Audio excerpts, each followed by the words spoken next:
নমস্কার বন্ধুরা, যোজনা হেল্প বাংলা চ্যানেলের আরও একটি নতুন ভিডিওতে আপনাদের সকলকে স্বাগত জানাই।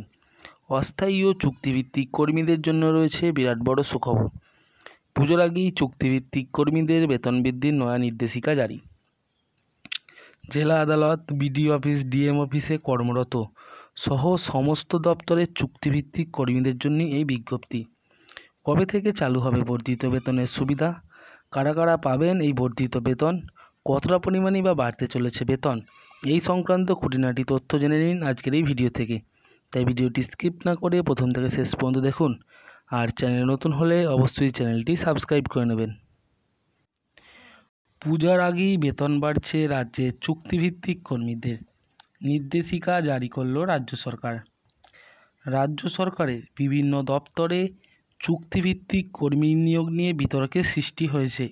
বিভিন্ন সময় বিভিন্ন জনমুখী প্রকল্পের অধীনে জেলাভিত্তিকভাবে চুক্তি অনুযায়ী অস্থায়ী কর্মী নিয়োগ করেছে রাজ্য সরকার।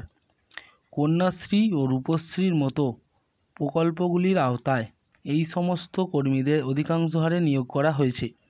এছাড়া বিভিন্ন জেলা আদালত, বিডিও অফিস, জেলা শাসকের বিভিন্ন দপ্তর ইত্যাদি জায়গায় চুক্তির ভিত্তিতে বহু কর্মী বর্তমানে কর্মরত আছেন। পুজোর আগে এই সমস্ত কর্মীদের জন্য খুশির খবর দিল রাজ্য সরকার।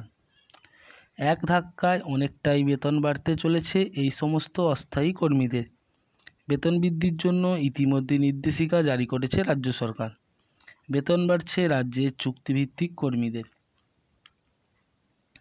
সম্প্রতি রাজ্যের শিশু ও সমাজ কল্যাণ দপ্তরের পক্ষ থেকে জারি করা এক বিজ্ঞপ্তিতে চুক্তিভিত্তিক কর্মীদের বেতন বৃদ্ধির বিষয়টি উল্লেখ করা হয়েছে। প্রকাশিত এই বিজ্ঞপ্তি অনুযায়ী রাজ্য সরকারের কন্যাশ্রী প্রকল্পের অধীনে কর্মরত accountant, data manager, data manager পদের বেতন বৃদ্ধি করা হয়েছে।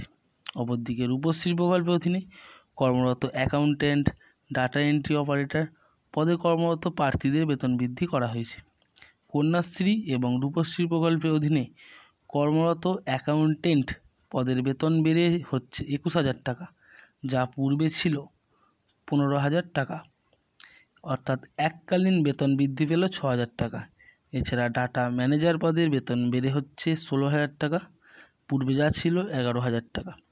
অ্যাকাউন্টেন্ট ডেটা ম্যানেজারের পদের বেতন বেড়ে হচ্ছে 12,000 টাকা, 12,000 থেকে বেড়ে হচ্ছে 16,000। আর ডাটা এন্ট্রি পদে কর্মরত প্রার্থীর বেতন 15,000 থেকে বেড়ে হচ্ছে 21,000 টাকা। রাজ্য সরকারের এই নির্দেশিকা ইতিমধ্যেই মান্যতা দিয়েছে রাজ্যপাল। রাজ্য সরকারের অর্থমন্ত্রক সূত্রে জানা যাচ্ছে, চলতি বছর পুজোর আগেই বাড়তি বেতন পেয়ে যাবেন এই সমস্ত পদে কর্মরত প্রার্থীরা।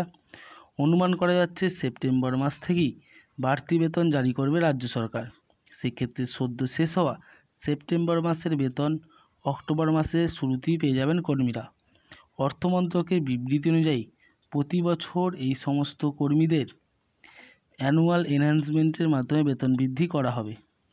সেই হারেই এবার থেকে প্রতি মাসে বেতন পাবেন কর্মীরা। 21,000 টাকা বেতনে যে সমস্ত প্রার্থীরা কাজে যোগদান করবেন তাদের এনহ্যান্সমেন্ট হবে 800 টাকা। 10 বছর কাজ করার পর তাদের বেতন হবে 32,000 টাকা, সেক্ষেত্রে এনহ্যান্সমেন্ট হবে 1,000 টাকা। আর 15 বছর কাজ করার পর এই সমস্ত কর্মীদের বেতন হবে 40,000 টাকা, অর্থাৎ সেক্ষেত্রে এনহ্যান্সমেন্ট হবে 1,200 টাকা। তো বন্ধুরা, এই ছিল চুক্তিভিত্তিক কর্মীদের বেতন বৃদ্ধি সংক্রান্ত আপডেট, যেটা পুজোর আগে চুক্তিভিত্তিক কর্মীদের জন্য বিরাট খুশির খবর। যদি ভিডিওটি ভালো লাগে অবশ্যই চ্যানেলটি সাবস্ক্রাইব করে নেবেন এবং পাশে থাকবেন। ধন্যবাদ।